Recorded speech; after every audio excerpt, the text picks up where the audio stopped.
In a quiet valley, surrounded by pine and fog, there was a lake so still it seemed untouched by time. No birds sang above it. No fish stirred below it. Only the wind dared move across its glossy skin. In the center of the lake was a single flat stone, gray, round, smooth as silence. It floated, always. Rain didn't sink it, storms didn't move it.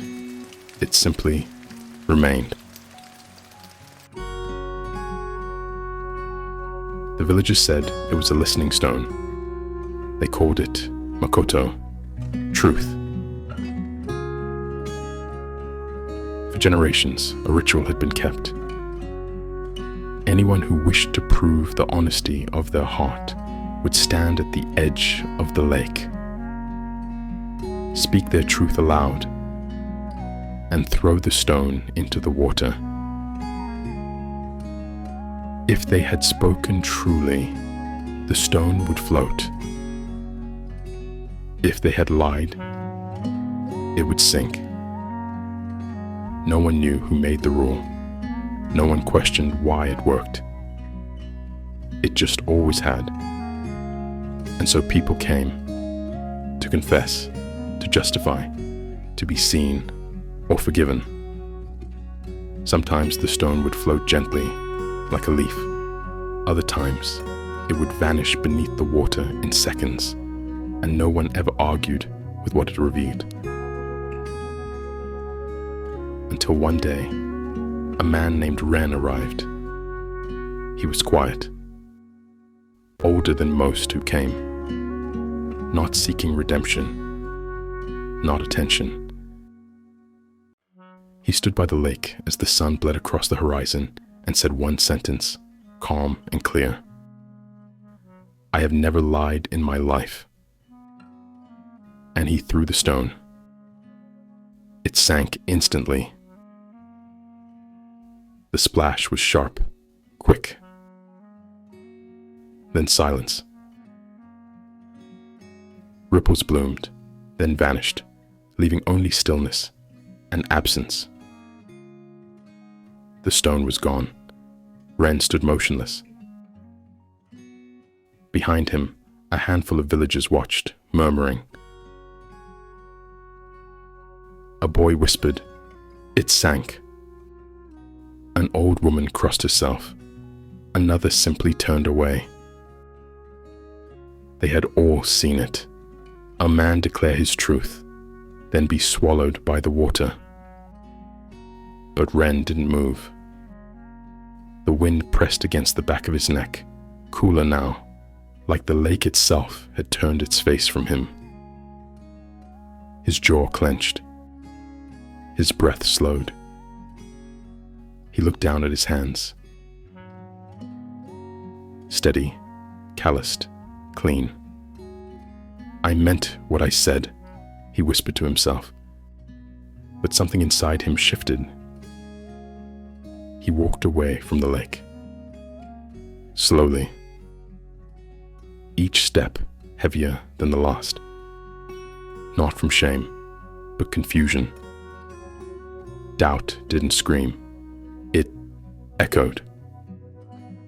That night he sat alone in the guest house, lit only by a single paper lantern. Moths danced around it like thoughts around his mind. He poured himself tea, let it go cold. The innkeeper, an old man with more silence than speech, finally asked, "Was it wrong?" Ren didn't answer immediately. He stared into the tea. "It sank," he said flatly. "That's not supposed to happen."